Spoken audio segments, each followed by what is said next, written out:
don't pay us to think. They pay us to know. We know we can beat them. There's no excuses why we shouldn't. Win the game, period. W is on 3, man. Let's go. W on 3. 1, 2, 3, W. Welcome, all my fellow Redskin brethren and sistren.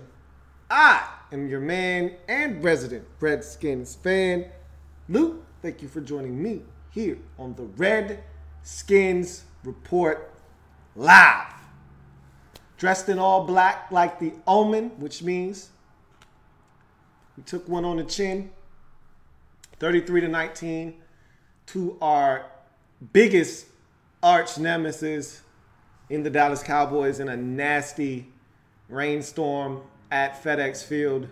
The reports are not good from the turnout of the game. Apparently, it was like a 50-50, 55-45 split Cowboys fans to Redskins fans. I mean, it literally, from multiple sources, it was either a 50-50 split or it was like 55-45 Redskins.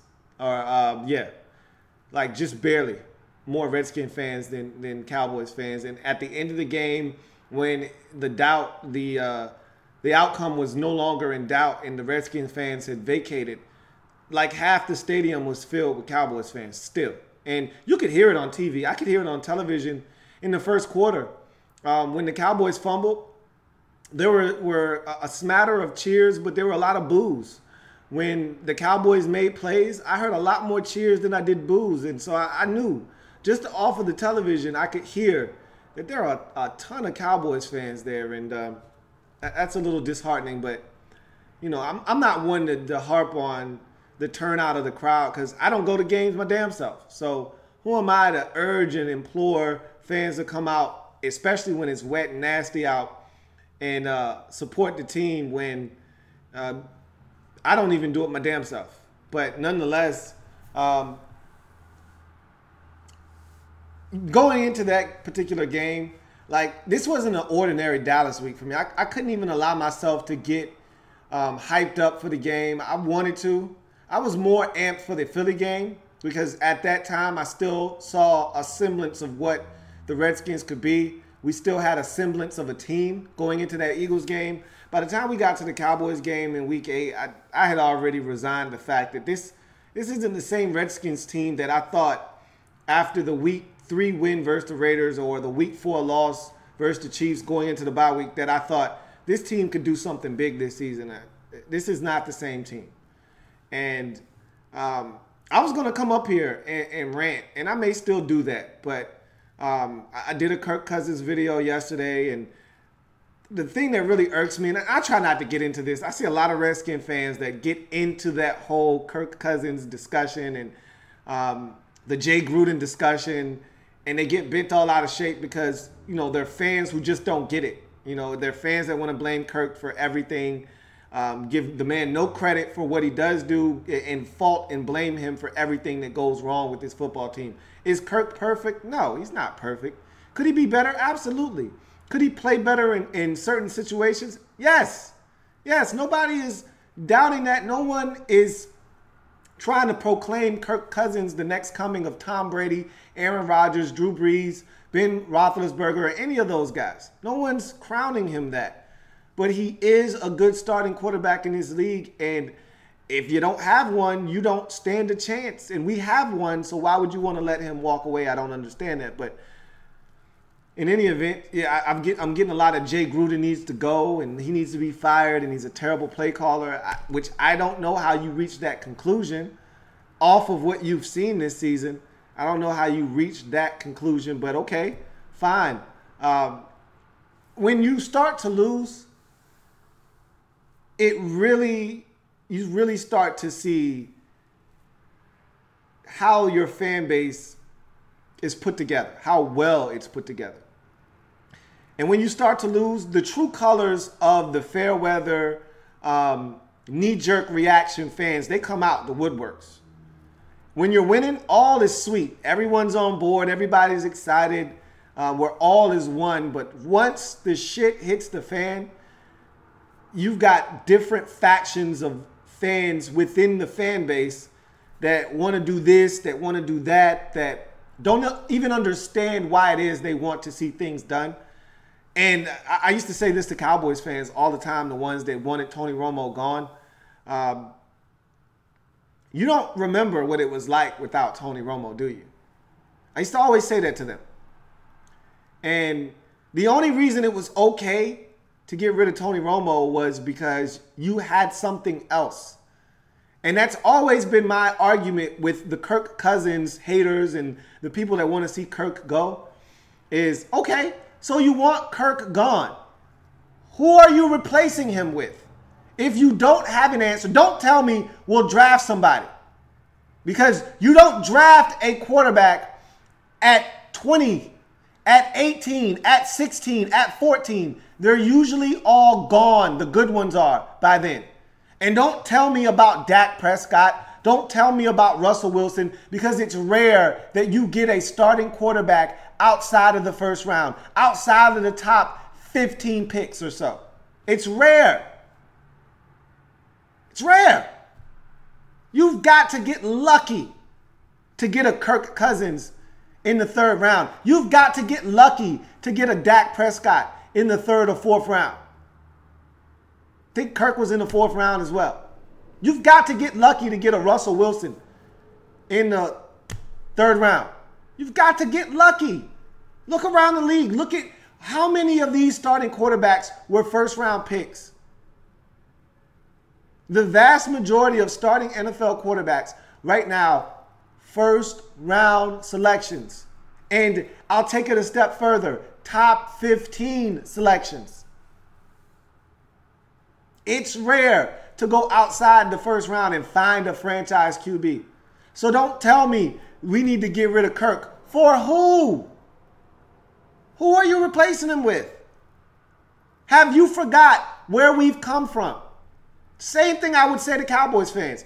Do you not remember what life was like without Tony Romo? Do you not remember the Quincy Carter days? The Chad Hutchinson days? Do you not remember those? What about Drew Henson? You don't remember him? Vinny Testaverde, Drew Bledsoe? You don't remember those guys? Because I do. Same thing can be said for Redskins fans. You don't remember the days of J. Cam, Patrick Ramsey, Mark Brunell, Jeff George, Donovan McNabb? You don't remember those days? Todd Collins? You don't remember that? Because I do. What about Tony Banks? What about Kent Graham? You remember those guys? Those names ring a bell? Because they do for me. I could go on and on and on. I said this on the other video. There's a lot of Redskin quarterbacks in the graveyard. I can dig up the bodies. I've got plenty of them. For once, we found a guy that can hold down the fort. You surround him with the right players, and he can take us places. And I know all of you out there, a lot of you say, oh, well, he doesn't win the big game. Well, guess what? A lot of quarterbacks don't win the big game. But you say he doesn't perform well in the clutch? Did he not perform well in the clutch against Tampa Bay in the Cold Red game in 2015? Did he not perform in the clutch against the Eagles on a 90-yard drive at home against the Eagles on the final possession of the game, throwing a touchdown pass to Pierre to lead us to a victory? In that ball game, did he not come up in the clutch in that game? I'm just asking. What about Philly? Day after Christmas to clinch the division in 2015. Was that not a big enough game for you? I don't know. You tell me. Over 400 yards passing, like 3 or 4 touchdowns, and we go into Philly and rout them and win the division. Was that not a big enough game for you? Hell, we could go to last year.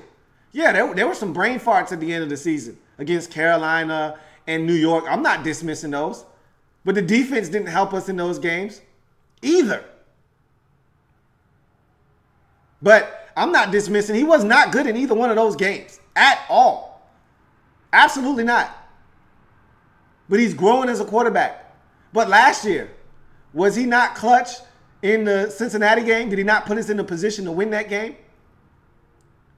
Did he not take us down the field and give us the lead against Detroit, and then the defense promptly give it right back to Matthew Stafford and we lose? Did he not come up clutch on the final drive of that game? I'm just asking.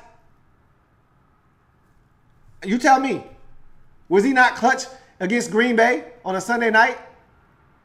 Out-dueling Aaron Rodgers in a blowout victory of the Green Bay Packers? Were you complaining then? I'm just asking. Yeah, he was bad at the end of the Arizona game. Cost us that ball game. Yeah, he threw a back-breaking pick against the Cowboys last year in week 2. I remember those games. I also remember him being outstanding versus the New York Giants in a game we had to have in week 3 in New York last season. I remember that too. Do you? I'm just asking. Bottom line is, I said all of that to say this. We got a lot of time to have a referendum on Kirk Cousins. Should he be back? Shouldn't he be back? We got all the time in the world to do that. And if you don't like Kirk Cousins, if you don't think he's a good quarterback, if you don't think he's worth the money, there's nothing that I can say to change your mind. Your mind is already made up. And I'm fine with that. But what I'm here to tell you about tonight is that the 2017 season for the Washington Redskins is over. That's essential. And the reason why the show took as long as it did for me to get up here and get everything organized, I had no direction for this show tonight. None. It's so hard because I took the kids trick-or-treating. We had a blast. And I sat down and I didn't know what direction I wanted to go in, because the hardest thing as a fan is to look yourself in the mirror, in the eyes, and admit your season's done. Whether that comes after week 4 or after week 6 or after week 8, as in this case, or it doesn't happen until the end of the season, you're in the playoff hunt up until week 17 and you don't get it done like we did last year versus the Giants, and you have to look yourself in the mirror and admit your season is done and you don't get to play bonus football, it hurts. And whether that comes week 1, week 5, week 10, week 15, or week 17, or hell, even into the playoffs, it hurts.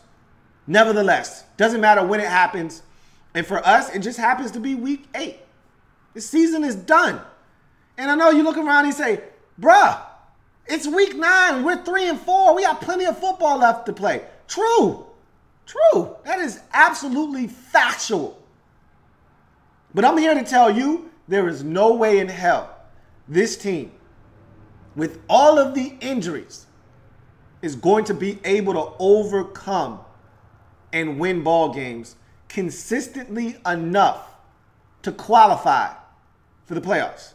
Let me read you this Redskins injury report right now. Let me just, for those of you who aren't understanding what I'm saying to you, that our season is over, let me articulate that in the form of injury so maybe that you understand this a little bit better. So what I have in front of me is a notepad filled with players that play the Washington Redskins that are injured, that are either fighting through an injury, 1, going to miss time, 2, already has missed time, 3, or is out for the rest of the season, 4. So we're dealing with guys that are no longer close to 100%. They're either gutting it out through an injury, which you could argue half of the league is doing on every NFL roster at this moment. 2, they're going to miss some time because of the injury that I'm going to tell you about. 3, they've already missed time and may miss more time with the injury I'm about to tell you about. Or 4, they're done for the season. They're on IR as we speak. All right, so let's go through this list just so you know just how banged up this team is. And in case you still are delusional or you're just the ultimate optimist, which I don't have a problem with because I'm a huge optimist as well. But at some point, you got to realize, all right, my optimism can only take me so far. I got to throw in the towel. So let's go through these injuries real quick. Let's start with the offensive line. That's one of the most important positions on this football team. Kirk Cousins isn't Kirk Cousins without the offensive line. And so let's start there. Trent Williams, knee. He needs surgery. That's a fact. He's been told by multiple doctors, you're going to need surgery. Might as well get it out of the way now and miss the rest of the season. And at this point, looking at the roster, looking at the schedule, and looking at this team as it's constituted, just go ahead and have the surgery, Trent. We'll see you next year. I have no problems with that. You're not quitting on your team. You're not leaving them out to dry. They understand that you can barely walk at this point, and we're not good. Don't save yourself to try to save this team. We're not good enough. With all these injuries, we're just not good enough to make it to the playoffs. So go ahead, get a head start on rehab. And I know you're a little nervous because you've never had surgery. I get it. I understand. You don't want to have it. You've got other people in your other ear telling you, just wait a couple of weeks. It'll get better. You know you need surgery. Don't wait till the end of the season. Prolong the inevitable. Then have to go through rehab, miss summer training camp, and have to come back at the end. Have the surgery now. Have rehab. Be ready for the start of OTAs next year. Morgan Moses, ankles. Notice I said ankles as in plural, as in more than one. Yes, both ankles banged up. He's going to continue to try to gut it out. Brandon Sheriff, back and knee. Both happened in the same game versus the Eagles. Had a blindside garbage hit from behind by the Eagles rookie, from Tennessee. Barnett. Should have been flagged for a 15-yard penalty. He wasn't. Got away with murder. Then Brandon Graham hit him in his knee and had to have an MRI. Showed no structural damage, but he missed this last game, and we know he's a tough SOB, and he may not play against Seattle upcoming in Week 9. Offensive tackle Ty Nsekhe. Core muscle injury that he sustained in Week 3 versus the Raiders. Haven't seen him since. Don't know when we'll see Ty Nsekhe. They hope to get him back at practice this week. I will not bet on it. Okay? Tyler Catalina, offensive guard, played in Week 8 versus the Cowboys. Had missed the past 4 games with a concussion. So he's gutting it out. Spencer Long, our center, our starting center, knees.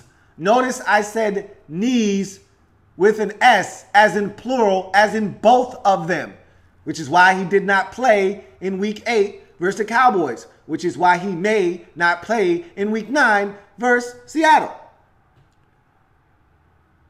Offensive guard Sean Laval was one of the last Mohicans left standing. He went down in Week 8 versus the Cowboys with a stinger. Don't know his status. May miss the rest of the season. May miss 1 game. May miss 2. May miss 5. May not miss any games. It's a stinger. You just never know with those things. TJ Clemmings. He's a backup to the backup to the backup. Ankle. Left the game against the Cowboys. Did not return. Will he be able to go if we need him in Week 9? I don't know. So that's offense. That's just the offensive line, folks. That's 1, 2, 3, 4, all 5 starters. Okay, on the injury report, all 5 starters, and let's call him the 6th man of the starting offensive line. Let's call him the 6th man. He comes off the bench. He's the first guy off the bench when we need someone to come in Ty Nsekhe. He's also on this list. Tyler Catalina, he's on this list. TJ Clemmings, he's also on this list. So I'm telling you that of the 10 offensive linemen we have on our roster currently, 1, 2, 3, 4, 5, 6, 7, 8 of them are on this list. And 4 of them have significant injuries. And 1, in our best one, as in Trent Williams, might have to have season-ending surgery. Let's get to the skill positions. We'll start with the tight end position. Niles Paul, concussion, and it was a bad one. If you saw the collision at the goal line, anytime you see that arm go up and lock up and stay there, a guy is knocked out cold, unconscious, and he's not moving. And he tried to tell the trainers, get off me. He couldn't even walk straight as he was telling them, I got it. I'm a tough guy. No, the hell you're not. Yeah, you're a tough guy, all right. But you need help off the field, bruh. He was staggering and stumbling all over the place. But he walked off on his own power. That's Niles Paul boy for you. But that concussion, we won't see him for at least a couple of weeks. Jordan Reed, hamstring. We won't see him for a couple of weeks with that hammy. Jamison Crowder was outstanding in Week 8 versus the Cowboys. That comes with a price. Knee and hamstring injuries leaving that game. He's questionable for Week 9 versus Seattle. Running backs. Rob Kelly, ankle. Been dealing with an ankle since Week 2 versus the Rams. Chris Thompson, toe injury. Been dealing with a toe since Week 7 versus the Eagles. That takes us to the defensive side of the football. Jonathan Allen, defensive lineman. Foot, Liz Frank injury, done for the season. Matt Ioannidis, broken hand. Having work done to it as we speak. The severity of the injury will tell us how long he'll miss. He could actually get a cast on it and play in Week 9, or he could be out for 2 to 3 weeks. We'll see. Trent Murphy, lost him in the preseason, ACL. Mason Foster, just put him on IR before the Week 8 contest versus the Cowboys with a dislocated shoulder. Preston Smith, groin. Ryan Kerrigan, groin. Zach Brown, back. That's all of our starting linebackers, just in case you weren't keeping track. Mason Foster, Zach Brown started the season at the 2 inside linebacker spots for us. And our 2 starting outside linebackers were Preston Smith and Ryan Kerrigan. Kerrigan arguably having the best season of his career, both of them dealing with groin injuries. We may have seen the best of Ryan Kerrigan this season because now he's got a groin.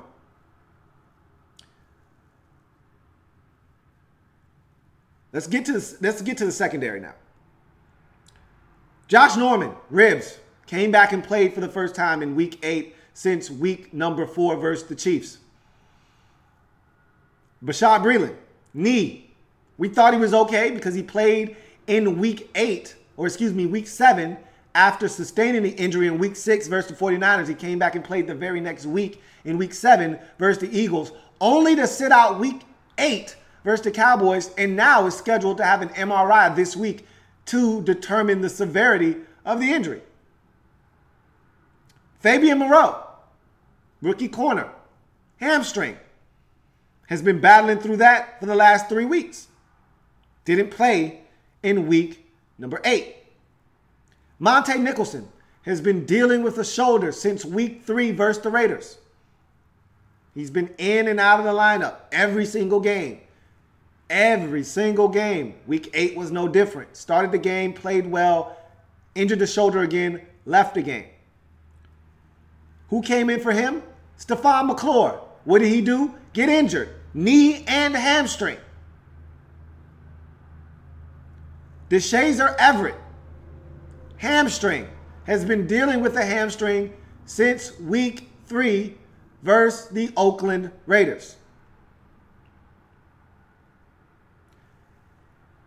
I just read off to you 1, 2, 3, 4, 5, 6, 7, 8, 9, 10, 11, 12, 13, 14, 15, 16, 17, 18, 19, 20, 1, 2, 3, 4, 5, 6. I just read off 26 names off of a 53-man roster. 26. Yes, folks. Half of our roster is injured in some way, shape, or form. Of those 26, probably a good 10 to 13 of them won't be able to play in Week 9. Of the 10 to 13 that can't play in Week 9, 3 or 4 of them are done for the season.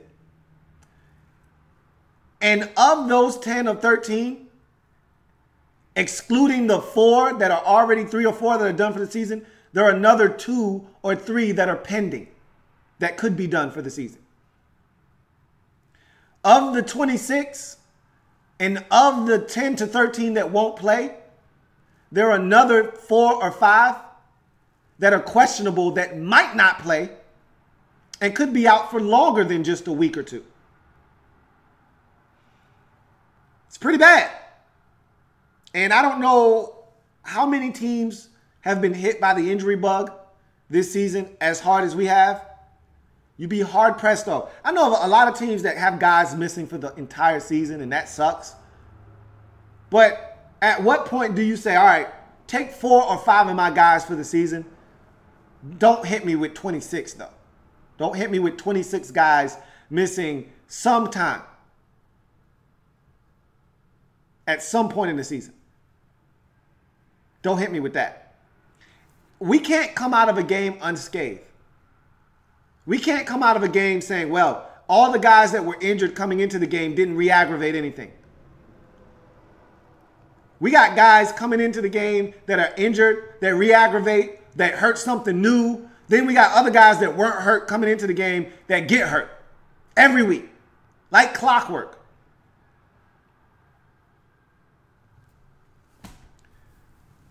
Because of that, in my mind, we're done. There's no more rah-rah, go get them, fellas. None of that. I won't invest that type of energy to allow myself to be engulfed in that mindset and that way of thinking only to be disappointed and let down. I see where this is going. It's disappointing. It took me a while to come to the realization that it was done, because you never want to admit your season is done. And I always tell the fellas, just get me to November. I'll feel okay. I won't feel good. I'll feel okay if you can just get me to November. We didn't even make it to November this year. Just fell short of November. And I know some of you are like, hey, we can still win. Sure we can. Sure. We'll win some more games.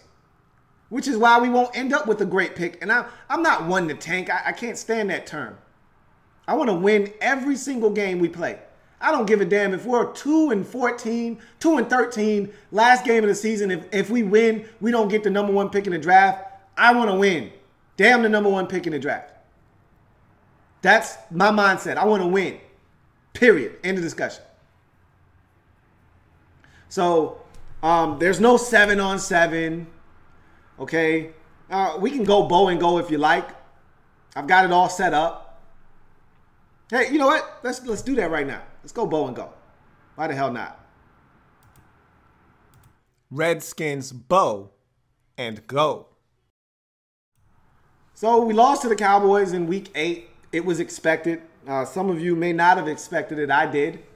We were just too banged up. And that's part of the reason, well, that's the majority of the reason why I feel this way about my team and the prospects of us turning this season around. I just can't see it happening. We're too banged up. Too many injuries at too many key positions.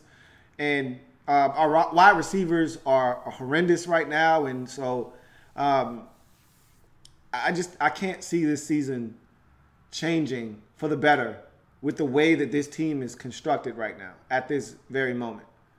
And you know what the most sickening part of all of this is that we all said if the defense could just be a little bit better with the offense that we have, we're going to be a dangerous team.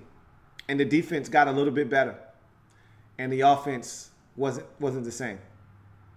And front office, they dropped the ball here. They definitely dropped the ball. They rolled the dice, and it came up snake eyes. They crapped out because they thought they could get rid of Deshaun Jackson and that's the key term there, and Pierre Garçon, and replace them with Josh Doxson and Terrell Pryor. And they failed miserably. And our whole thought process as fans was, look, you can get rid of Deshaun Jackson or Pierre Garçon, but it can't be both. It can't be and. And we all said, look, D-Jax can go. He can go. He can fly the coop. We're cool with that. Appreciate you for your services. You can move on to greener pastures. The one you couldn't let get away was Pierre. We all said that. We all meant that. They let Pierre go much faster than slow. And now It's coming back to bite us at the receiver position. But we've got so many injuries. I honestly don't know if it makes that big of a difference. I truly don't know if it makes that big of a difference. But I would have loved to have seen what this offense would have looked like with one reliable receiver. Just one. Because I think we could have been a lot more proficient on third downs. I think we could have scored a lot more points. We could have been the team like last year that didn't punt. If we would have just, because we find ourselves outside of week 1 against the Eagles, where we were in 3rd and long all game long, we found ourselves practically all season long in 3rd and manageable. Our problem is we just can't convert. 3rd and 1 is a struggle. 3rd and 2 is a pain. 3rd and 4 seems impossible at times.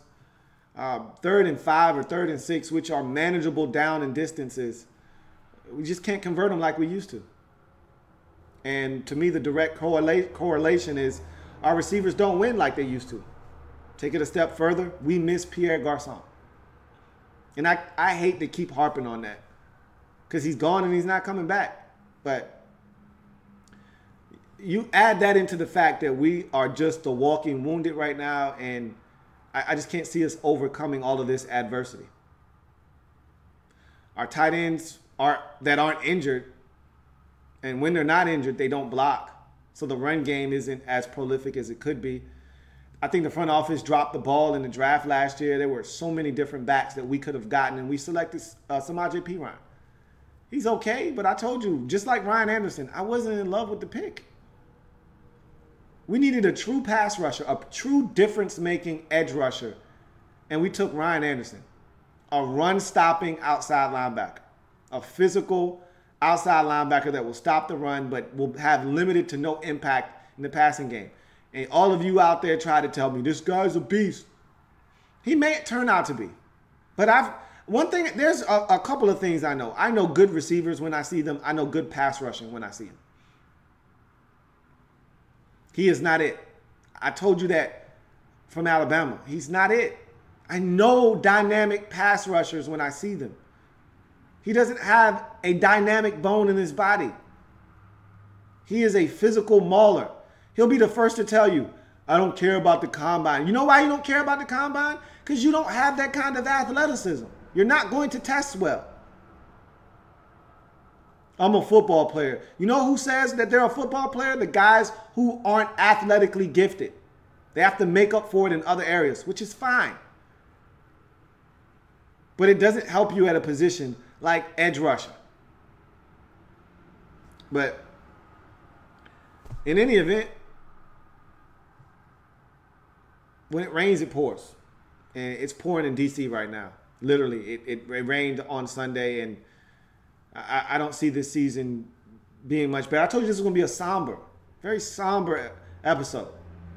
Because, like I said, when you come to the realization that your season is done, there's not a lot to rejoice about. It's not a lot of happiness. It's a sad time. Because now I feel like 2013 all over again. And no, we're not as bad as 2013, but I go into every game expecting to lose now, hoping that we win. Not expecting to win, hoping that we don't find a way to blow it, which is what I was doing earlier in the season. Expecting to win. Sitting down in front of my television at 1 o'clock p.m. on a Sunday afternoon, 4:25 on a Sunday afternoon, 8:30 on a Monday, or 8:30 on a Sunday night. Knowing that we were going to win, expecting to win, just hoping that we don't piss it away. It's a totally different feeling than sitting down knowing you're about to get your ass whooped, just hoping that they keep it close and competitive. That's how I feel moving forward right now. Is it too doom and gloom? Maybe. Maybe for some of you it's too doom and gloom. But I'm a realist. I don't bullshit myself. Not when the writing's on the wall. Not when I can see from a mile away a train is coming. I'm not going to stand in front of the train and let it mow me down. Not when I see the light. Nope, that's not the end of the tunnel. No, I'm not about to escape. That's a train. Full steam ahead, coming to mow my ass down. I'm going to get out of the way. I'm going to get out of the way. So the Cowboys took us out 33-19. Ran the football down our throats. And at this point, what do you expect? No Matt Ioannidis, no Jonathan Allen. Who are you expecting to stop the run? Terrell McClain? Stacey McGee? Who do you think's going to... Mason Foster's not there. Will Compton's going to come in and stop the run? Man, please. I mean, we used to stop the run. We were good enough to stop the run earlier in the season. We're too banged up. We're missing too many key players to expect them to stop the run as effectively as they did earlier in the season. What do you think? Anthony Lanier's going to come in and get pressure on third down? Nah, I'm not. You may. I'm not. I'm not. So I know what this is. I know how it goes. I've seen this movie before. I know how it ends. So we go from the loss to the Cowboys, a game that was very winnable, but you get the blocked field goal and special teams was a disaster as it's been. When's the last time we blocked a field goal? Can you tell me? Because I don't remember. I usually remember a lot of things. I can't tell you the last time we had a blocked field goal. When's the last time we blocked a field goal or a punt? I think I can remember a punt, but when's the last time we blocked a field goal? We blocked a punt against the Giants on a Thursday night like 2 years ago. 2015, week like 3 on a Thursday night. At the end of the game when it was well in hand, they were kicking our ass, and they just let us have one. When's the last time we blocked a field goal, a meaningful field goal? When's the last time we done that? Don't ask me. It has to be years. I'm talking 5 to 7, possibly upwards of 10 years. We don't block field goals. We don't do that here. You know what? The last blocked field goal I can remember, the Sean Taylor end of the game against the Cowboys. Remember that blocked field goal in return? Remember that game? Get the face mask penalty, and we end up beating the Cowboys on a field goal at the end of that game. That's the last blocked field goal I can recollect. I could be wrong. We could have blocked one 2 years ago. Last year, 3 years ago. I doubt it, seriously. Because our special teams, they don't do that. They don't do those kinds of things.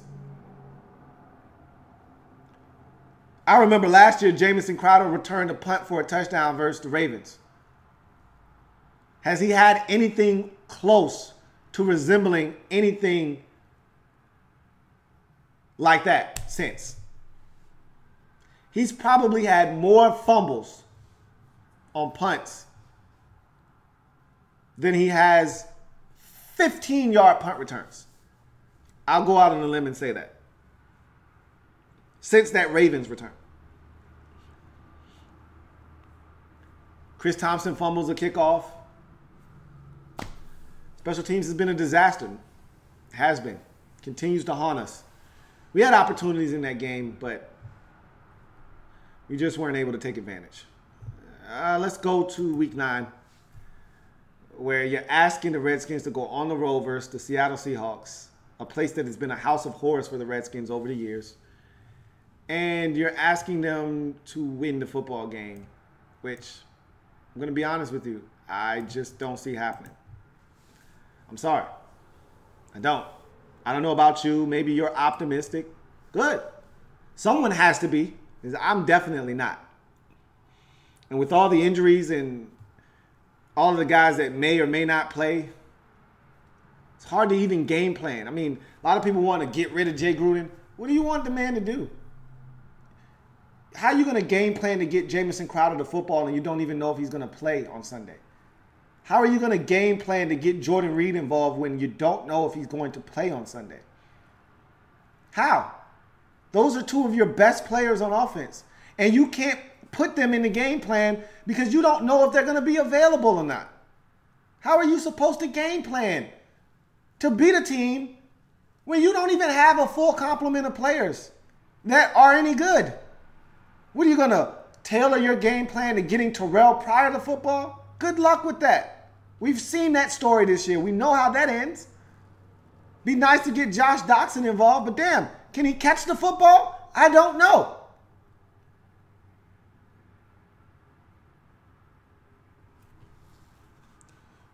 Can't run it. And I'd like, that's one of my criticisms of Jay Gruden. I'd like to see him run it a little bit more, but there's only so much you can do in a run game because we lack the ability to move grown men against their will in the run game. We just do. We don't create enough space. Our backs aren't, they don't have the innate sense that running backs are supposed to have to make guys miss.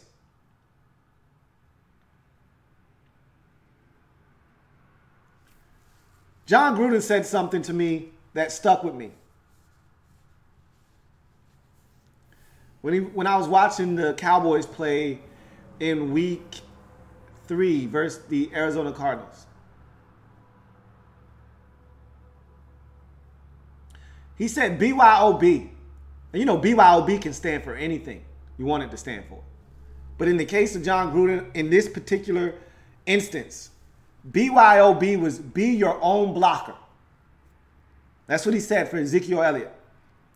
You're going to have free hitters. You're going to have free rushers in the backfield as a running back. It's inevitable. One of your linemen are going to get beat off the snap. There's going to be an untouched linebacker from time to time. You know what you got to do? Be your own blocker. Make a guy miss. That's all that means. That's all that translates to.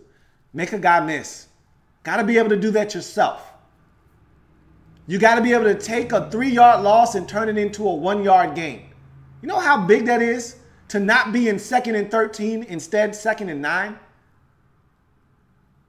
You know how big it is to make a guy miss at the line of scrimmage and get 4 instead of tackled for no gain 2nd and 10 versus 2nd and 6? You know how different that is? Be your own blocker. We only got one running back that can be his own blocker. Guess who that is? I'm not going to tell you. I'll let you use your imagination. And he's the guy that we don't want to use but so many times because we're afraid he's going to get injured. But we really don't have a choice because he's the only guy that can be his own blocker. He's the only guy with the proper vision to set up blocks. He's the only guy with the vision to set up blockers to make the right blocks so that he can make the proper cuts off the blocks. He's the only guy that can do that. Rob Kelly? Nope. Samaje Perine? Nope. You know who I'm talking about. In any event, let me get to y'all comments, man. I've ranted for long enough.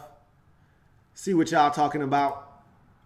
And then we'll get out of here, man.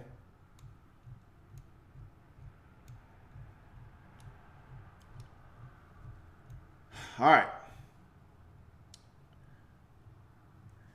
Robin Sanders says, you need a TV job with the Redskins or the NFL Network. I appreciate that. Really do. But I'm actually comfortable right here where I'm sitting, you know. I don't have anybody telling me what I can or can't say. Yeah, I'd like some extra money. But I think that'll come over time.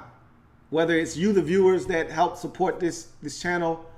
And you can do that. You can support the channel. And I didn't say it earlier, but you can support the channel by donating to one of those 2 websites that you see in front of you. The links are in front of you. The links are also down below in the description. So if you can, I plead with you to donate. But in any event, whether it's through you guys or, you know, advertisements or whatever the case may be, I'll get what I have coming to me eventually. I'll just continue to grind and work hard. And I believe in hard work paying off. And so it'll come my way eventually. Robin Sanders says, you look like Dotson. I've been told that. And usually people, if I had, and literally, this is a fact. You know how people say, if I had a nickel for every time I've been told I look like ... or I look like somebody in general, I literally would be rich. Everywhere I go, someone tells me, you look like ... And not necessarily just Josh Doxson. Oh, you look like my cousin, or you look like my cousin's friend, or you look like a guy I went to high school with. Is your name ... No, I don't know you. I've never seen you before. Leave me alone. I would literally have $2 million by now in nickels for every time someone's told me. I can't go through a week of my life without somebody mistaking me for someone. But Josh Doxson is one of the first times I've actually looked at someone that somebody told me I look like and said, damn, he actually does look like me. Because I'm older than him, so he looks like me, I don't look like him. But yeah, That's one of the first times I've actually said, yeah, you guys are on to something. I can see exactly why you say I look like Josh Doctson now. I can't deny that one. SW Mike says, hey, Louie T, we haven't beat the Cowboys at the crib since RG3 2012 season. What's going on with that? I told you what my dad used to tell me. We got 2 houses, yours and ours. And so what can you say? They come to DC and they beat us. Even the years that were good, they come to our house and beat us. I can't explain it. I told you we have more success in Dallas than we do at home, which is a shame. But that's just the way it goes. I can't explain it. I can't. I just know what I see every year. And that's Dallas coming in to FedEx and beating us. Now, we've got just as much chance to go to their place and beat them as they do ours. But more times than not, they beat us at home and we don't beat them in Dallas. We get swept by them more often than we sweep them or split with them because we went to Dallas and won. We beat them in 2014 in the Colt McCoy game. And we beat them in 2015. Back-to-back seasons in the season finale when we had already clinched the division and we didn't need it and we went up there and we smoked those boys in their own house. But last 2 years, well, last year they swept us. This year, probably going to get swept again. Probably. I think we might actually see them, if this Ezekiel Elliott suspension is upheld, because they are appealing, which we all knew they were going to do. We may be able to miss him the second time around, but at this point, I don't even know if it matters. Dark Sealer 1995 says, from an outsider perspective, I think losing Garcon was a huge loss, and having him would have helped this offense, especially on third downs. Cousins was comfortable looking to him. Absolutely. That is a factual statement that I don't even need to elaborate on. You said it beautifully and eloquently. I don't need to add anything to that comment. Corey Fitterman says, man, Lou, I feel you, bro. I'm tired of the Redskins fans doing that to Kirk and Jay. I took them all off my Facebook. I want Kirk to stay. I mean, look, you can save your breath arguing with those types of fans. There's nothing you can say that's going to change their minds, man. Seriously, Corey, save your energy, save your breath. Their mind is made up on Jay. Their mind is made up on Kirk. If they don't like them, they're not going to. The only thing that can change their mind is sustained winning. And it's hard to have sustained winning when guys are injured and the fans don't want to give you a chance. It's hard. And honestly, the fans not wanting to give these guys a chance has nothing to do with their performance. It's more or less the fact that we're so banged up and that the front office hasn't made great moves.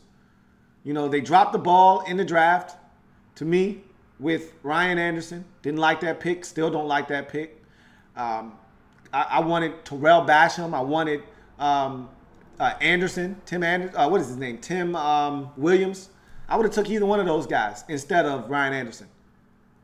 And you ask me, what are those two guys doing? Probably the same thing Ryan Anderson's doing. Not a goddamn thing, but I know good pass rushers when I see them. And I know both of those guys have the ability to be elite pass rushers in this league. All they need is time. Ryan Anderson doesn't have a quick twitch fiber in his body. Doesn't have it. But nonetheless, they wanted a tough guy. They got themselves a tough guy. Same thing with Samaje Perine. They passed on Marlon Mack. They passed on Alvin Kamara. They passed on Dalvin Cook for Samaje Perine. Hell, they passed on, what's my man's name? Kareem Hunt, who I would have taken for Samaje Perine. Why? Because they wanted a tough guy. They wanted an in-between-the-tackles tough guy. How about we get some damn speed back there? How about we get a game changer? How about we get a back with vision? How about we get a back with feel? How about we get that? Not a tough guy that can bench press and squat a small house. What good is that if you can't make somebody miss? Or you don't have the feel or the vision? What difference does that make? if somebody clips you around the ankles and you go down every time? What difference does that make? I don't know. Not re-signing Pierre, but going out and getting and I was on board with Terrell Pryor coming on board. I'm not going to sit here and second guess that decision. I thought he would be better. I was wrong, but I still wanted Pierre. Still wanted Pierre. Never thought that was a good idea, but it is what it is. Mason Sykes says trade up. If you're talking about getting a quarterback, we've done that before. You didn't learn from the whole RG3 fiasco? You want to do that again? You want to mortgage the future for the hopes and the dreams of this whole entire fan base on one player that if he sucks, we're bad again for the next 5 years? You want to go through that again? You want to sit in timeout for the next 2 to 3 first rounds like we had to do in 2013 and 2014? You want to do that? Because I don't want to do that again. I don't want to sit in timeout in the first round. Because that's what trading up means. You got to give up some stuff. It's not free to trade up from 14 all the way to 4.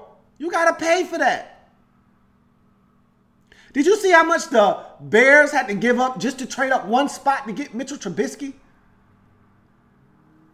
Just think about what you got to give up to come all the way from 12 or 13 or 14, which is where we're going to end up, all the way to 4 or 3, where we're going to have to go if you want an elite quarterback.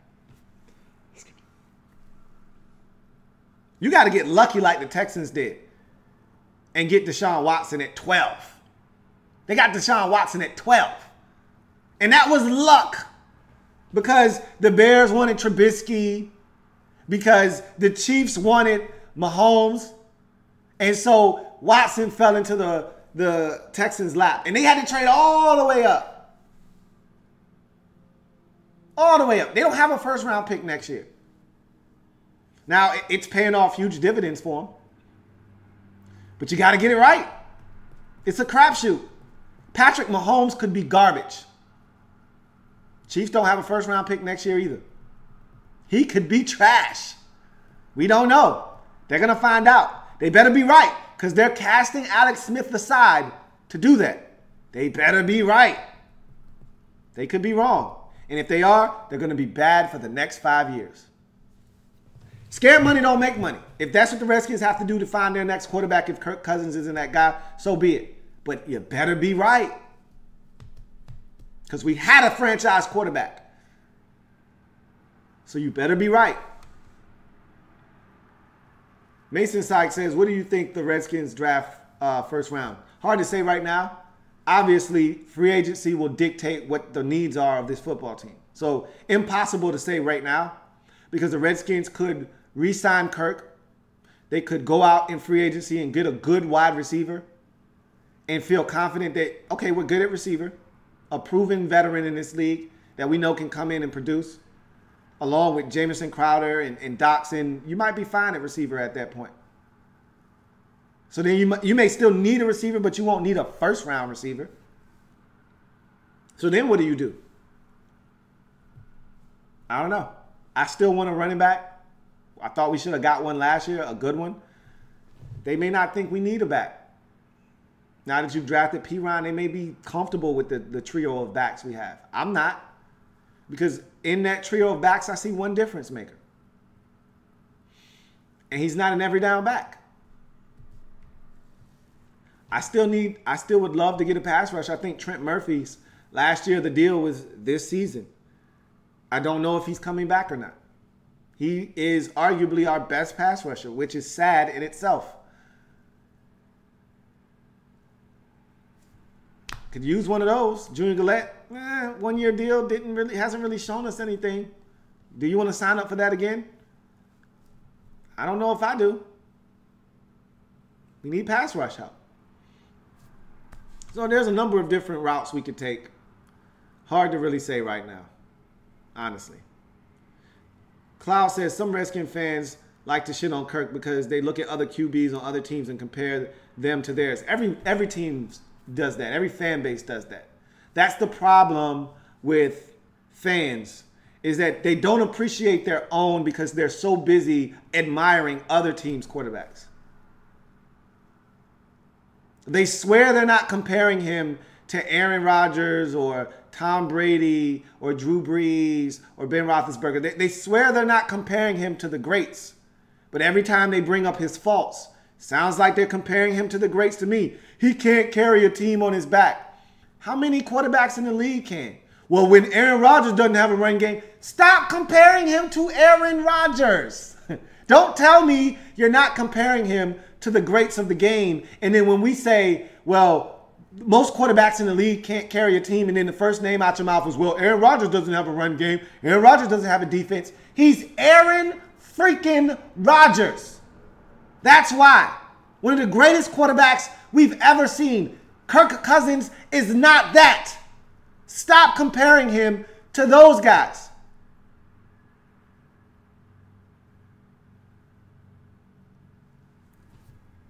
He's more Marcus Mariota. He's more Derek Carr. He's more Matthew Stafford. He's more. All of those guys need a team around them. None of those guys are elevating their team to victories by themselves. How far has Matthew Stafford taken the Detroit Lions in his career? Has he won a playoff game yet? No. I can answer that for you. No, he hasn't. You know why? Because he needs a defense. You know why they always struggle offensively? Because they don't have a run game. He needs help. He's not Aaron Rodgers. He's not Tom Brady. There aren't many of those quarterbacks in the league. You know why Matt Ryan, for a long time, couldn't win a playoff game? He started out his career like 0-5. You know why? Because he didn't have a defense. They weren't good enough on defense. When they finally got a semblance of a defense and they had a run game under Kyle Shanahan, is it me or is it amazing that they go to the Super Bowl? He needed a team around him. It's not rocket science. Russell Wilson is a damn good quarterback. You take his defense away from him and see what he's about. You tell me if Russell Wilson has a Super Bowl right now. Tell me if he's got a Super Bowl. Tell me if he's been to 2 right now without a defense, without Marshawn Lynch in a run game. Have they been back without a run game? You tell me. Stop acting as if all these quarterbacks around the league carry their teams. You need to have a complete team around these quarterbacks to win. There are only a select few that can carry the burden of a team that's lacking in the run department, that's lacking on the defensive side of the football. There's only a select few, and I already named those quarterbacks. Hell, Drew Brees has only been to the Super Bowl once. Aaron Rodgers only been to the Super Bowl once. You know why? No defense. You know why Aaron Rodgers and the Green Bay Packers got blown out in the NFC Championship game last year? No defense. He can't win by himself, and he was on a tear last postseason. He put the team on his back and took them as far as he could go. But that train ride, that bus stop was in the NFC Championship game because you need a complete team. There's only so much you can do when you don't have help. Kirk Cousins is doing all that he can without a run game. He's done it without a defense. Now he's trying to do it without receivers. But yet it's still his fault every week. Yeah, he's to blame for some things. I'm not sitting here absolving him of all wrongdoing. He has some egregious mistakes. He makes some poor decisions. He makes some bad throws. Yes, he does that. What quarterback doesn't? But I tell you one thing. You take him off this team, we're a 3-win football team. We're a 4-win football team. We're a 5-win football team. Stick Colt McCoy under center and see how many games we win. With these receivers, with no running game, with a limited defense. Stick Colt McCoy under the... Since you think you can just stick anybody on the quarterback, not named Kirk Cousins, and we can succeed because he's not good enough, because he doesn't win in the clutch, because he doesn't get it done in critical situations, which is false because he's done that before. But since he can't get it done, Stick Colt McCoy in there. See if we're even in critical situations. See if we even have a chance to make it to the postseason. That's what people don't understand. You got to, in order to choke or in order to not win in critical situations, you have to first get there. What don't you understand that before Kirk Cousins, we weren't even getting there? We had one magical season with Robert Griffin III. But before that, it was hit or miss. Got to go on a 5-game winning streak to get into the playoffs under Joe Gibbs in 07 and 05. With who at quarterback? Mark Brunell in 05? Todd Collins and Jason Campbell in 07? Stop. Stop. Do you understand that for the first time in 23 years, we had back-to-back winning seasons? Think about that for a second. Think about that for a second. Kirk Cousins led us with no defense and no run game to back-to-back winning seasons. And if our field goal kicker, who I love, but he screwed us royally in 2015, if he could have made a kick in London, a 33-yard chip shot, we go to the playoffs last year. If our defense could have stopped Matthew Stafford from driving the length of the field in 41 seconds, we go to the playoffs last year. If our field goal kicker could have made 2 field goals and an extra point versus Dallas, we go to the playoffs last year. Any of those games go in a different direction, we go to the playoffs. And oh, by the way, none of those games that we lost in those particular games was the fault of Kirk Cousins. Matt Jones fumbled in the Detroit game, had to overcome that. Kirk took us down the field, read option for a touchdown with 41 seconds left, and Matthew Stafford takes it down the field and throws it to Anquan Bolden for a touchdown, and we lose. I guess that was Kirk's fault too, huh? I can sit here and rant all day about it, but why? Doesn't make any sense.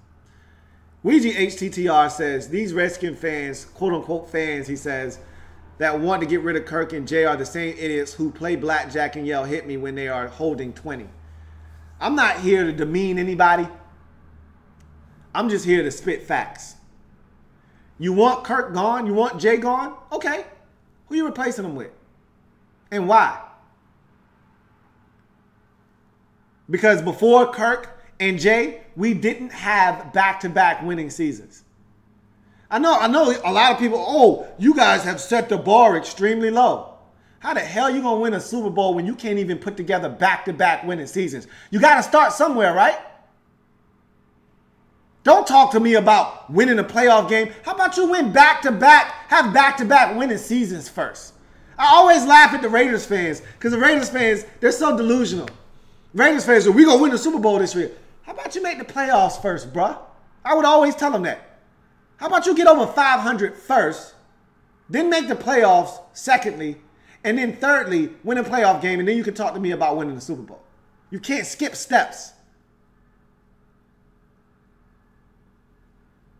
Oh, you guys have set the bar low. You're excited about having back-to-back winning seasons. You're damn right when we haven't done it in over 2 decades.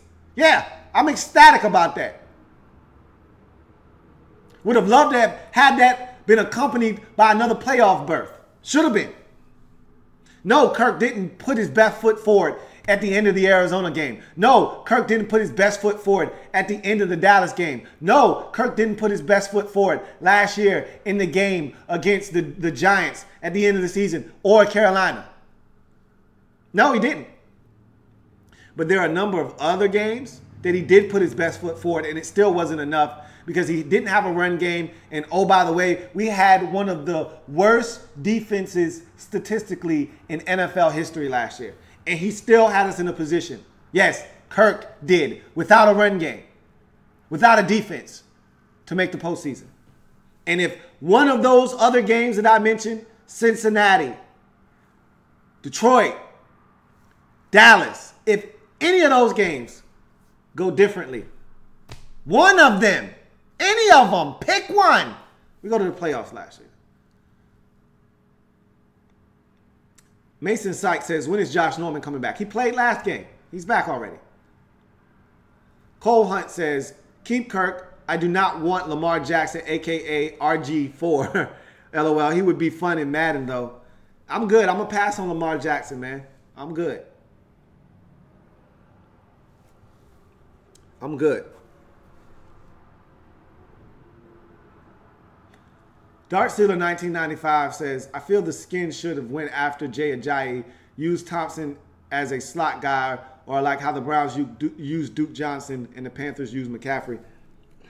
The way we use Chris Thompson is just fine. We don't have to alter the way we use him. He's just fine. I don't care that we didn't go after Jay Ajayi. I'm more upset that Calvin Benjamin was had for a 3rd and a 7th round pick. We could have offered that up and gotten him. That would have been great. But that's no here nor there. Bottom line is, you can get a running back. I don't care that our running back position isn't what we want it to be. I don't even care about that right now because I feel like you can get a running back in the draft. They come a dime a dozen. We gotta divulge the resources to get the guy.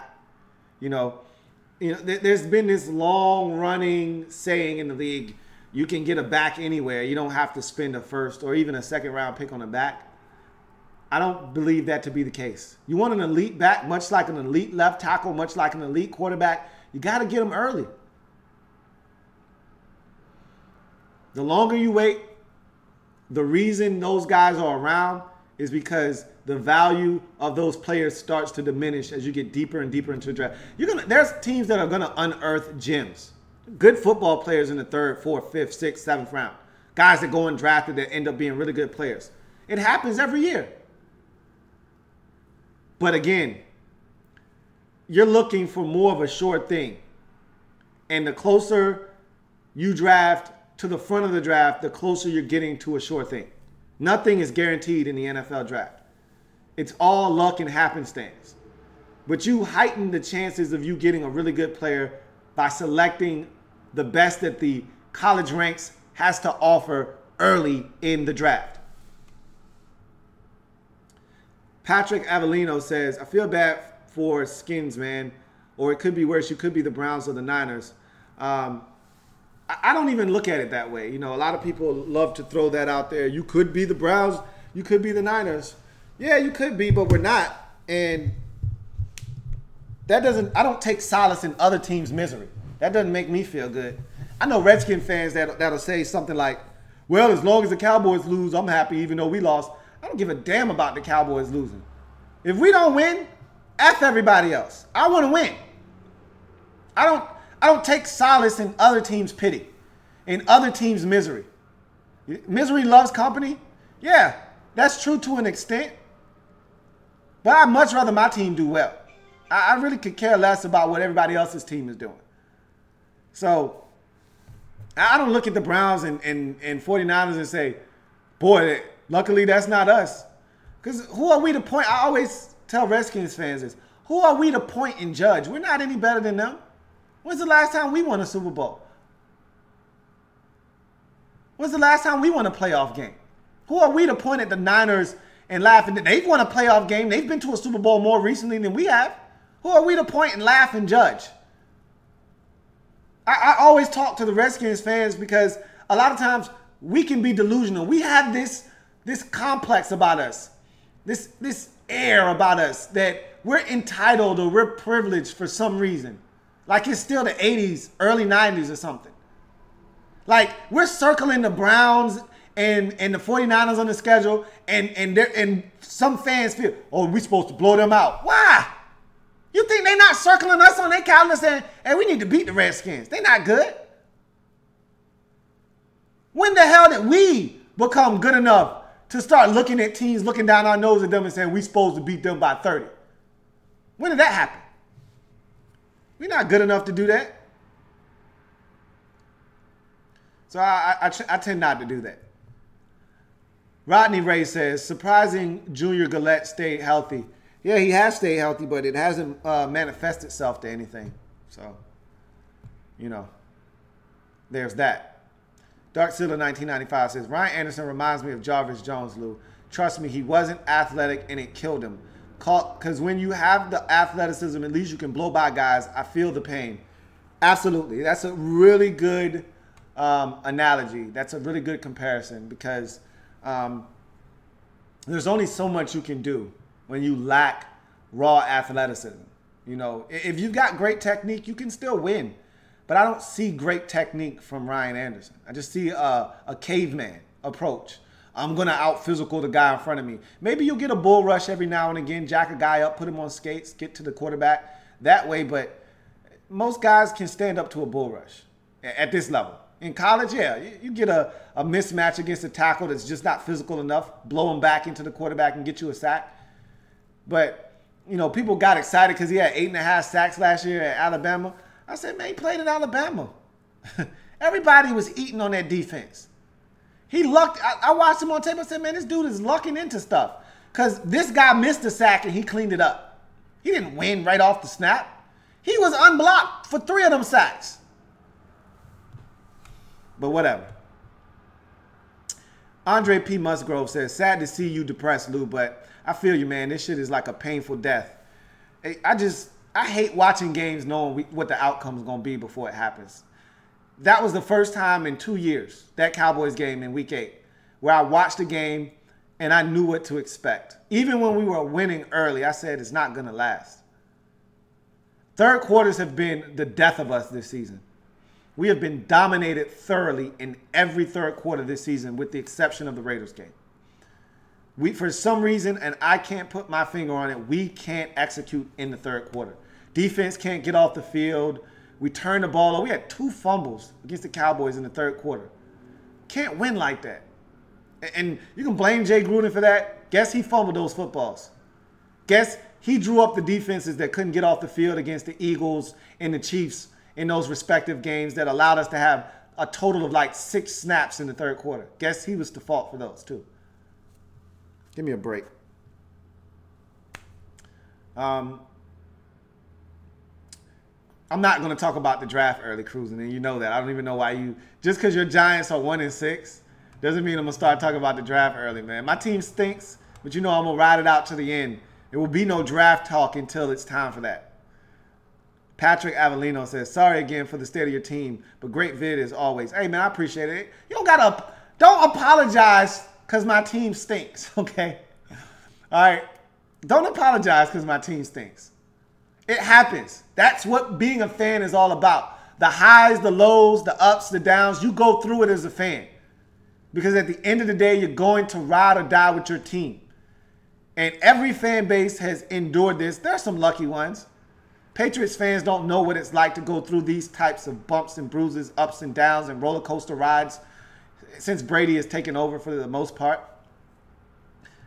The Steelers, same way with Roethlisberger, even though they've had a couple of down years, you know, with Ben having injuries and them not making the postseason, but they've been pretty fortunate and blessed.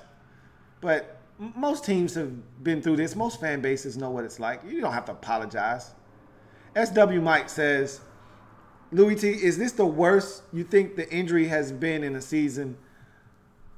For us, yes. I don't think I can ever recall a Redskin team being this banged up before, ever. In my lifetime, at least. You know, I can't speak for anybody else's team and injuries that they've occurred. I'm just talking about from a Redskin standpoint. I just read you 26 names. Of those 26, 5 to 6 of those guys are legitimately healthy enough to play and be productive players. The other 20 legitimately are questionable, out, or done for the season. I mean, I don't really know what else to say. I mean, Jay Gruden was like, we can't even run practice right now. They had to do a walkthrough before the Cowboys game on a Wednesday. Wednesdays are reserved for the first day of practice. That's the install day.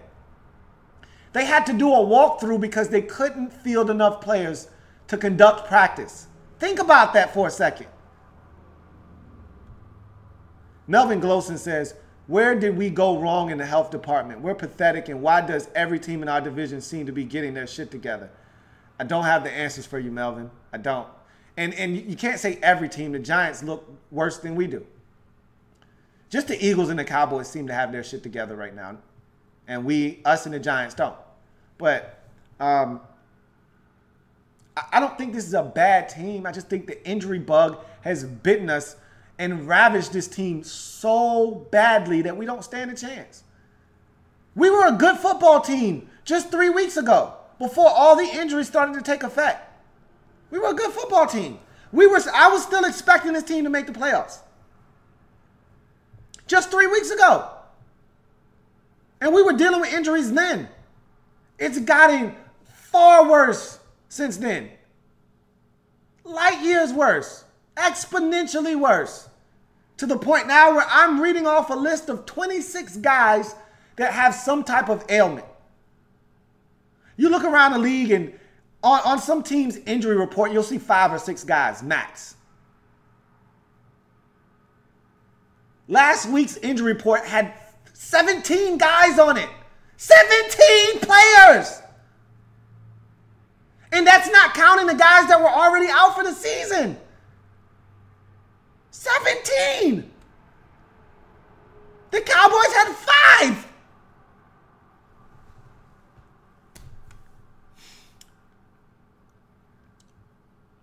Des got game 421 says Preston Smith blocked the field goal against the Bears last year.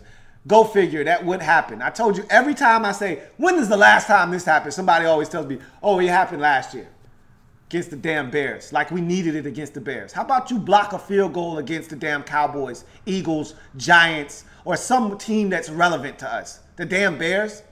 When we scored like 800 points in that game, picked off whoever the hell was at quarterback 97 times. We didn't need a blocked field goal in that game.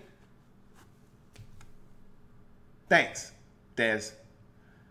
Mario Washington says, yep, the great Sean Taylor blocked the field goal. It was the last meaningful one I remember, my brother. Hashtag rip. Well, Des Got Game says Preston Smith blocked one against the Bears last year in week 16. Go figure. Still, I don't consider that a meaningful one. The last meaningful one was probably Sean Taylor's block. But then again, I say that and then somebody will tell me, well, actually, we blocked a kick in 2015. So, I don't know. It's ridiculous.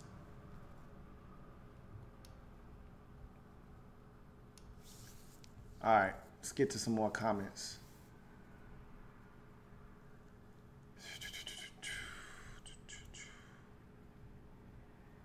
God damn, how many comments did I just skip? Jesus. All right, here we go. Rodney Ray says, time to develop the young guys like Hosey, Harvey Clemens, Moreau, Nicholson, Sprinkles. Shoot, call up Robert Davis, Maurice Harrison, Fish. I don't know about all that, Ray. Rodney Ray. I like the idea of getting some of the young guys some more playing time, some more exposure, like a Hosey, Moreau, Nicholson. Hell, Sprinkles needs to be called up. If it continues at the rate it's going at receiver, I guess you could call up Robert Davis, but I don't think Robert Davis is all that talented. I just think he's fast and he's a big guy, he's physical, but I don't think he's not a good route runner. I don't think his hands are all that great. I didn't like that pick either, to be honest with you. I'd much rather see Mo Harris. And I don't think we need Fish right now, but maybe. But I can't blame you for that. Cloud says, damn, you counted how many times someone said you look like someone? Man, I'd be hard-pressed to find a week that goes by in a year that someone doesn't stop me in a store and tell me I look like someone, or they thought they mistaken me for someone they knew because they thought I looked like somebody.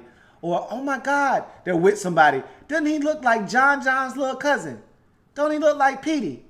No, I don't effing look like Petey. Leave me alone. Mason Sykes says, what do you think the Redskins will look to draft? I already told you it's hard to say right now when you asked earlier.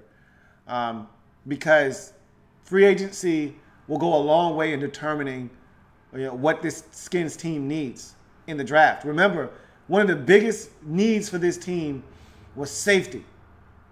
And we went out and got DJ Swearinger, and so we were able to push the safety position back until we drafted Monte Nicholson in, what, the 4th round or so?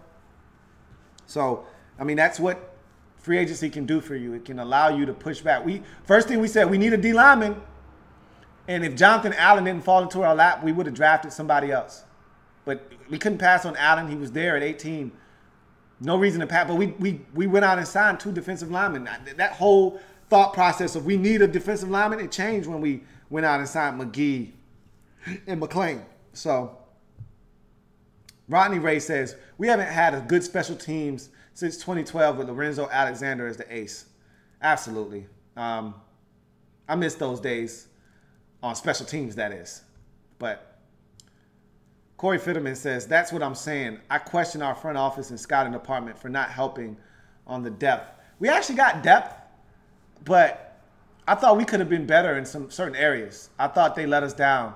Like, you can't kill them for some of the picks and then not give them credit for Nick Nasty. Like, that was a hell of a pick. That was a hell of a pick.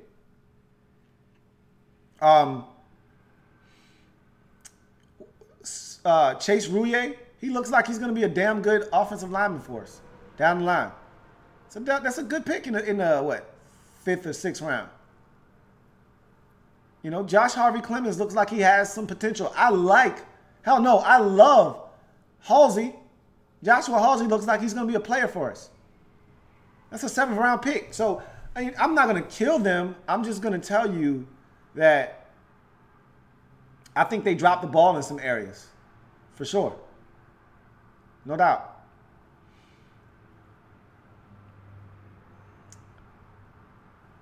Vincent Phillips says, I want Mark Walton and Deion Kane next year for the Skins. I don't love Deion Kane. He can run. But I don't know if he's a true difference maker. I think he's a one-trick pony. A guy that can just take the top off of a defense. He's got some size on him too, but I don't know. We need a tough guy at receiver right now. I'd love some speed too. Don't get me wrong.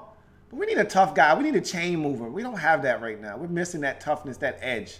All of our receivers outside of Jamison Crowder are passive-aggressive. Ryan Grant, passive-aggressive. Josh Doxson, passive-aggressive.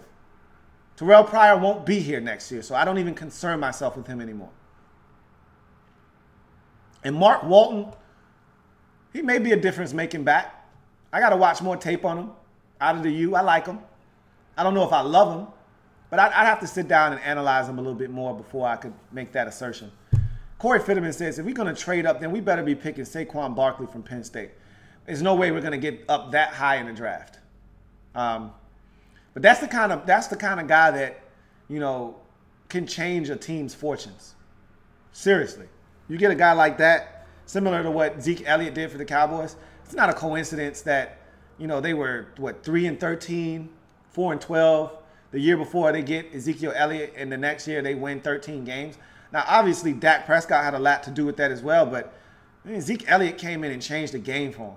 I mean, Saquon Barkley is one of those types of backs, much like Leonard Fournette was this year and Elliott was 2 years ago. Barkley will be in the upcoming draft, but again, he'll be too rich for our blood. That's for certain. Vincent Phillips says, I either want Geis in the first, Simi Cobbs in the second, Christian Kirk in the first, Damian Harrison in the second for the Skins. Again, too much draft talk for me this soon in the season. Rodney Ray says, real quick, mock draft 2018 first 3 rounds, what position should we address? Again, answered this earlier. Can't give you that right now because I don't know what we're going to address in free agency. I don't know. Cloud says, I understand your point on Kirk and y'all quarterback position, but y'all might not have Kirk after the season, so potentially might have to trade up to get a QB. You might. You might, but we'll see what happens.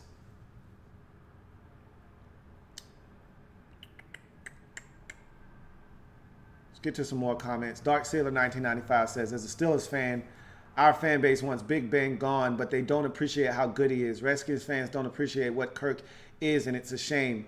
His back is full of the weight. It is. It's a damn shame, too. Burgundy Fly Guy says, mark my words, fans.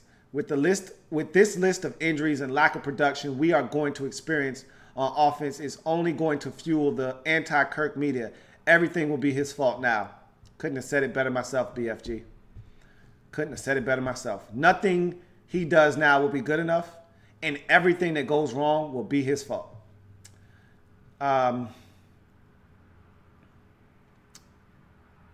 see. Patrick Avellino says, Louie equals true fan. God bless you. Hey, I appreciate that, man.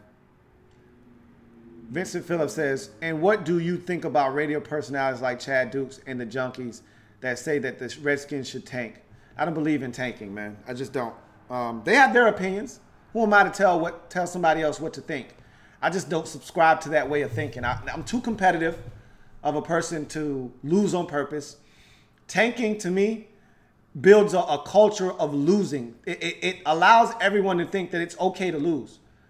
It took us 23 years to win to have back-to-back winning seasons, and you want to throw it all away so that you can draft a player or two and just destroy the culture that has been built over the last 2 seasons. You want to do that? I'd rather our team go down swinging and end up 7-9 this year, go down swinging to the last game and end up with the 16th pick in the draft, than tank and end up 4-12 and get the number 3 pick in the draft. I'd much rather go down swinging 7-9 knowing we got a locker room full of tough SOBs that won't quit, that know what it means to be a Redskin, than to see them curl up in the fetal position, give up, give in to the injuries, and say to hell with it. Let's try to get the best player we can in the draft. That's bullshit. That's what losing organizations and franchises do. That's why the Browns are so bad. Because every year they do the same shit, expecting different results. You can't have a losing culture and expect to win by just getting new players. You have to have a winning culture ingrained in your players by going out and winning games. The only way that culture changes, and that's why, even though I don't love Hugh Jackson and what he's doing and how he's going about his business, I can respect Hugh trying to win games. In-game switching quarterbacks. Because Hugh doesn't give a damn about development right now. Hugh's like, I'm trying to win a game. You know why? Because he's trying to change the damn culture. And people that say tank for a player don't give a damn about culture. And that's evident when your team ends up losing, having a losing record 3 out of the next 4 seasons. Because you wanted to tank for one player that may or may not be good.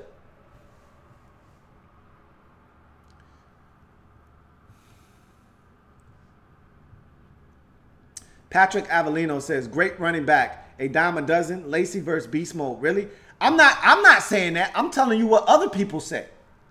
I think if you want a good back, you got to go and get it. The Redskins just drafted a back with that same mindset. Well, we can get a back in the 4th round. No, you could have got a back in the 2nd or the 3rd round that was much better. I don't subscribe to a dime a dozen. You can get a back in the 5th, 6th round and he'll produce just like a 1st or 2nd round back. I don't subscribe to that at all. But that's what a lot of the so-called evaluators and scouts around the league say. Oh, you can get a back anywhere. Scott McLuhan felt that way. That was part of his thinking and thought process is you can get a back later on in the draft. You don't got to get one of those early. That's why he drafted Matt Jones in the 3rd round. See how that turned out for us.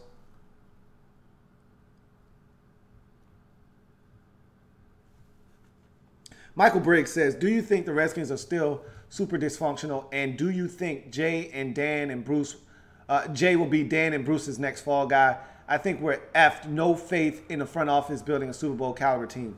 To answer your first question, there's a little bit of dysfunction still in the front office.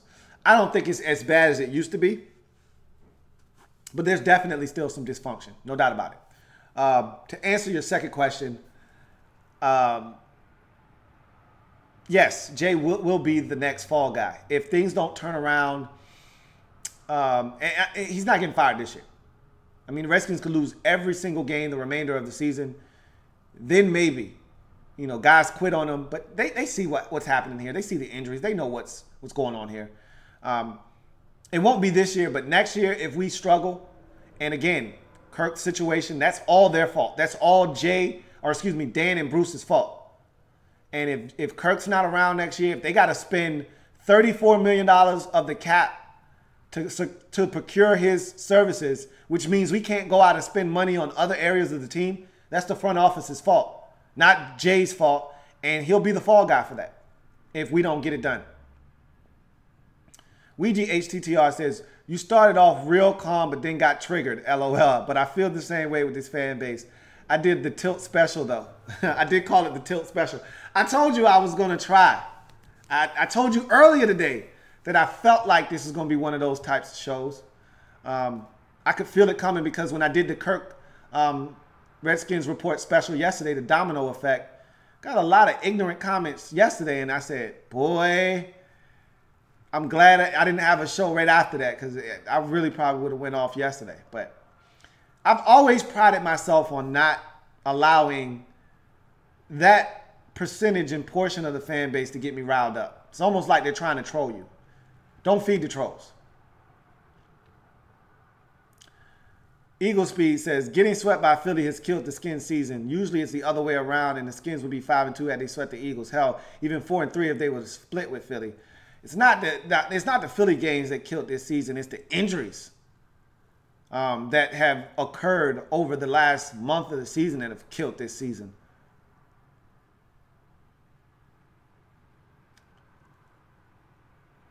Gregory Lightbody says, kind of wish Nick Rose was kicking in that Bengals game.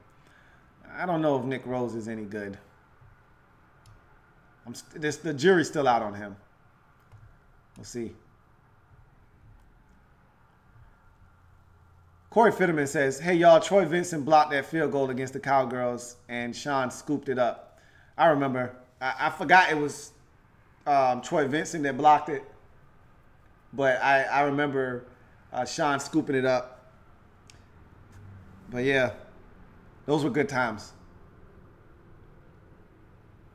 Netzel Toy 01 says, with Earl Thomas probably not playing, you think you got a better chance? Nope. I don't. That doesn't change my mind one bit. John Perez says, who do you think is going to be the X factor in this game?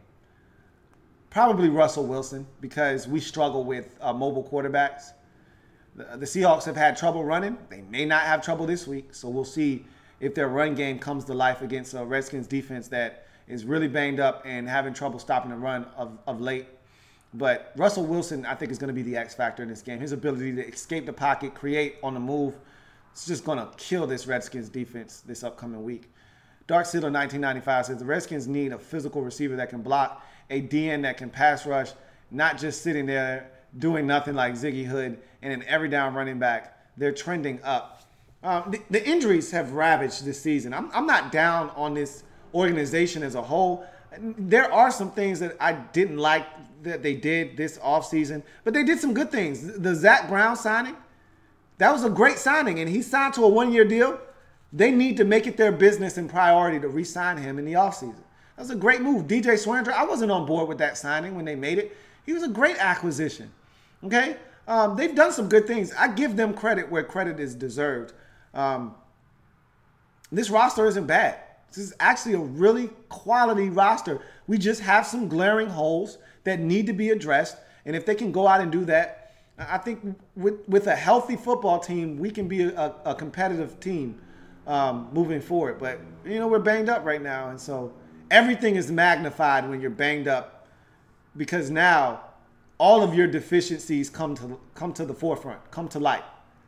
And you can't hide them as well when you don't have a core group of guys that you can rely on week in and week out to play. It starts to highlight a lot of the deficiencies that your team has. John Perez says, does Junior Gillette have a breakout game we've been waiting for? I'd love to see it, but I'm not counting on it. Merle Davis says, I like Baker Mayfield. Kirk wants to break the bank. I want a QB that wants to break the trophy case. Kirk is straight up greedy, which I don't agree with. The Redskins could have signed Kirk for $48 million guaranteed 2 off seasons ago. Think about that for a second.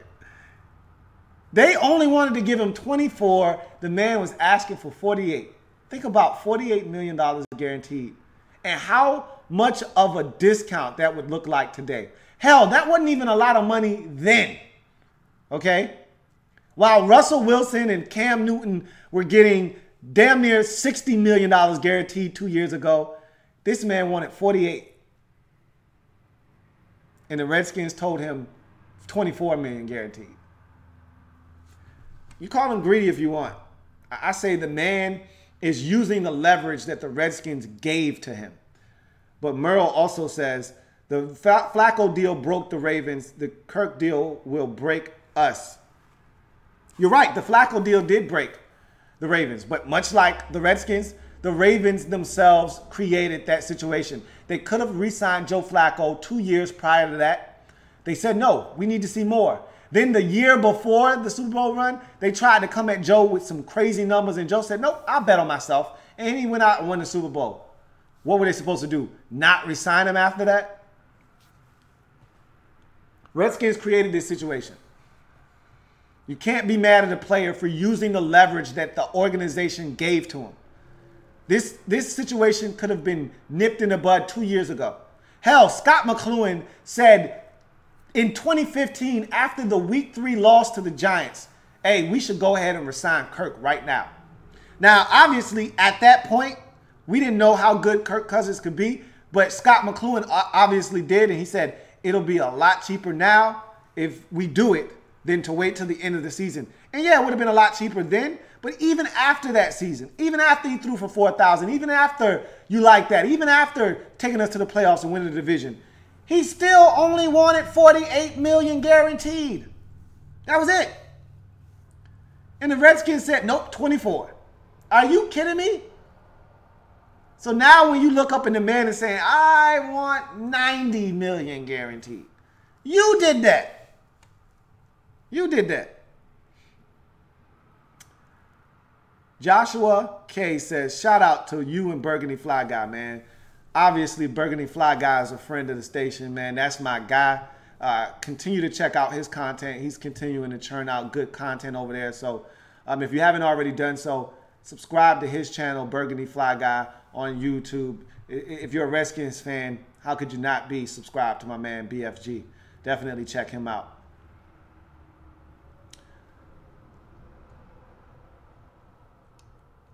Dark Sealer 1995 says, to expand on my other comment, when free agents go to the Browns, they underperform and goof off like Kenny Britt and Bo because they don't try hard because they're not expected to win.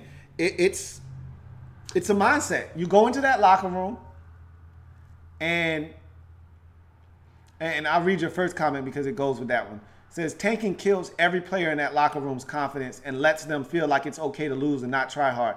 Look at the Browns losing, getting in their head, and it kills your locker room. He said, to expand on my other comment, when free agents go to the Browns, they underperform and goof off like Kenny Britt and Dwayne Bowe because they don't try hard and because they're not expected to win. And that's essentially the point that I made earlier. You have to create an environment that breeds winning. Tanking is the anti-win breeding environment. And so that's not even in my vocabulary. Tanking is not. So Jay Moose says, will special teams ever make a play? I say the same thing every week, man. Hey, remember we had gotten to a point as Redskins fans where we said, hey, special teams, don't be special. Just be average teams.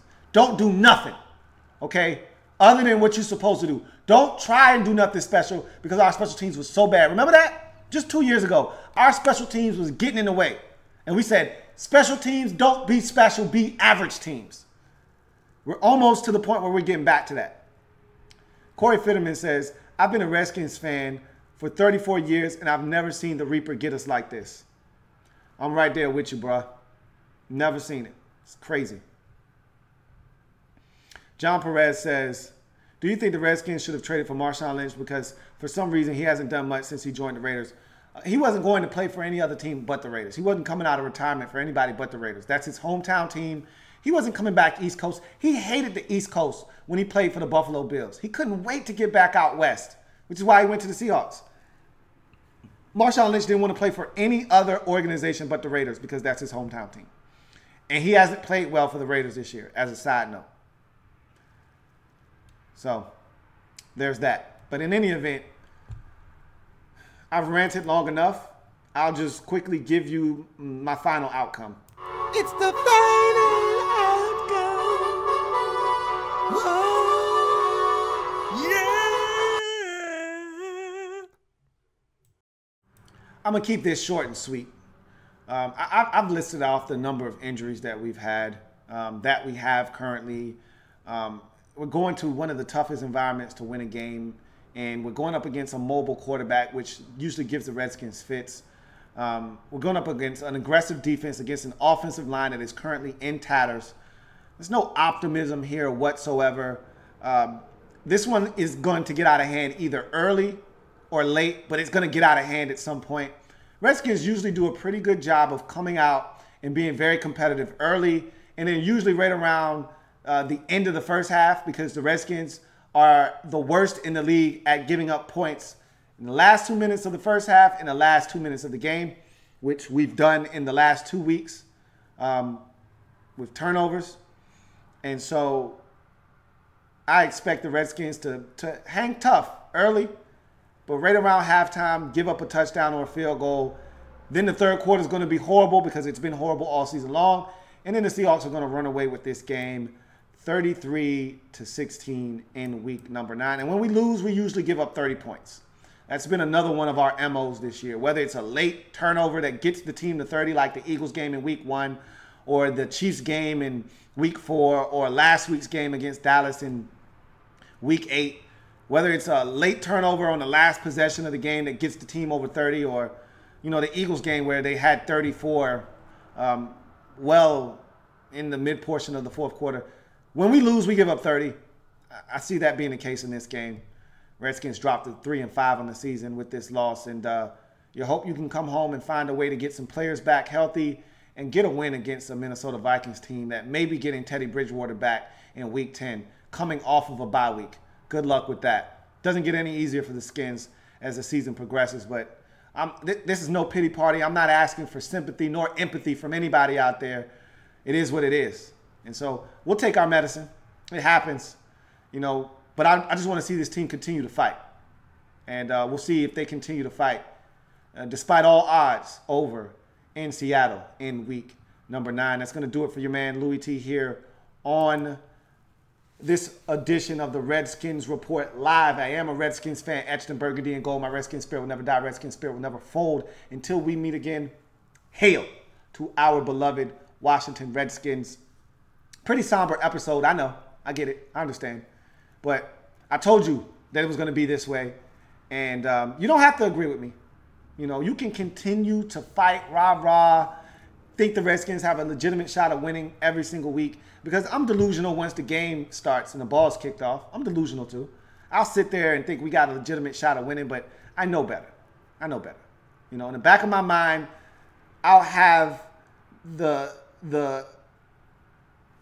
headstrong Louie T saying, bruh, you know how this ends, right?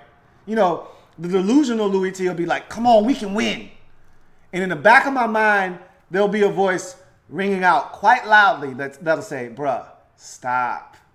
Stop. You know how this ends, right? And I'm going to go, yeah, you're right. You're right. And so, at some point, you'll get there too. If you're not there yet, you'll get there at some point this season. And when you do, you'll feel like I feel right now. You know, it's hard to look in the mirror and admit that the season is over when there are a lot of games left. But with these injuries, it is what it is. And with that, I bid adieu to you. Have a great night.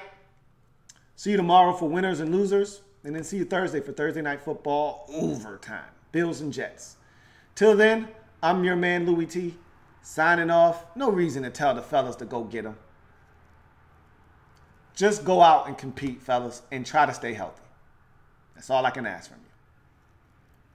I'll see you guys next time.